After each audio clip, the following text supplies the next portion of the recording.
Hello, hi, in Modern Studies, and welcome to your lesson on your essay question on the last section of the social issues topic, which is looking at government measures to tackle inequalities.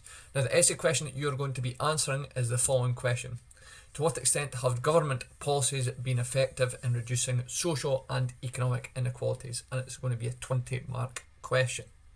Now, for this question, you're going to have an introduction. You're going to have 3 paragraphs. Now you can discuss, you've got 4 government policies that you can discuss. Also, you only need to discuss 3 of them.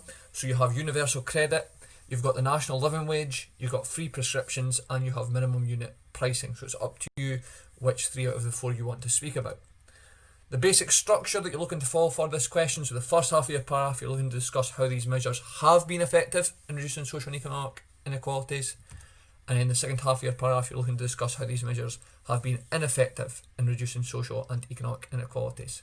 And then, because it's a 20-mark question, at the end you're going to finish with a conclusion. Now, in your booklets, you have this essay planning sheet here. Now, I have filled in the first paragraph for you on universal credit, so you've got the other 2 paragraphs to fill in your booklet. However, if you don't want to use universal credit, then you don't need to. You can choose, obviously, the national living wage, minimum unit pricing, and free prescriptions if you want to speak about those 3 instead.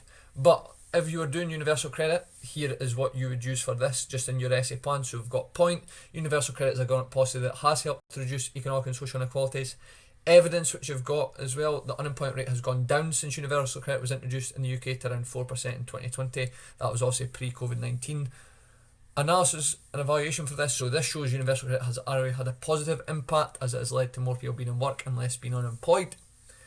Then, second half of your paragraph, your rebuttal, where you're arguing maybe where it's not been as effective. So universal credit has been heavily criticised and has arguably not helped reduce inequalities. Evidence: the Trussell Trust 2020 has seen a 70% increase in food bank use since universal credit was introduced, and it has also found other problems related to universal credit. And again, this shows that universal credit has arguably led to an increase in inequalities, with more people relying on help from organisations like the Trussell Trust to get food. And I'd strongly recommend that you make sure you fill in this part of your booklet so you have a plan here to use for your essay to help you.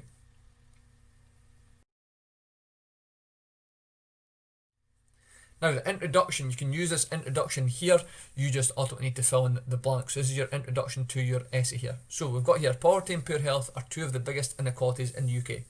Responses such as blank and blank have been more effective than blank. So you have 3 policies or responses that you're speaking about.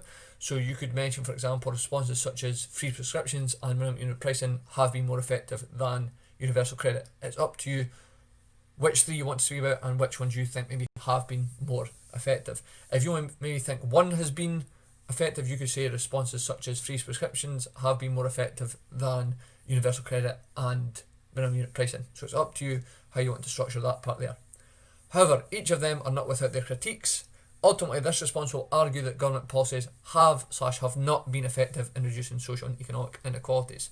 So where it's got have not, you also need to pick if you think the government policies have been effective or if you think they have not been effective. So you obviously pick one there for your introduction. Your paragraphs. So remember, you need 3 paragraphs. Your structure, you're looking to use point, explain, example, analysis. So your point, so what is the government policy that you're discussing? Explain it. What has it actually done? What does it do? How does it work? Give an example, so evidence there, why has it been effective? And then analysis, what has that shown us? Then your rebuttal, why maybe has the policy not been effective? Why are there critiques? So explain that in a bit more detail. Give an example, so give evidence to show why it has been critiqued. And then again, analysis, what has that evidence shown us? And then sub-conclusion, so sub-conclusion overall, look to summarise your argument there. How effective has the policy been? So for example, you could argue in your sub-conclusion, overall universal credit has helped to reduce the unemployment rate. However, it has led to an increase in food bank use, which arguably makes it ineffective. So that would be up to you.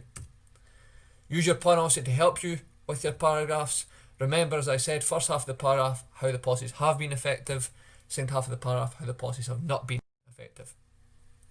And then your conclusion, so again, you've got this conclusion here, so you just need to fill in the blank. So as set above, blank and blank have been effective responses in reducing socio-economic inequalities in the UK, but they still have some way to go. So you could say, for example, as set above, free prescriptions and minimum unit pricing have been effective responses.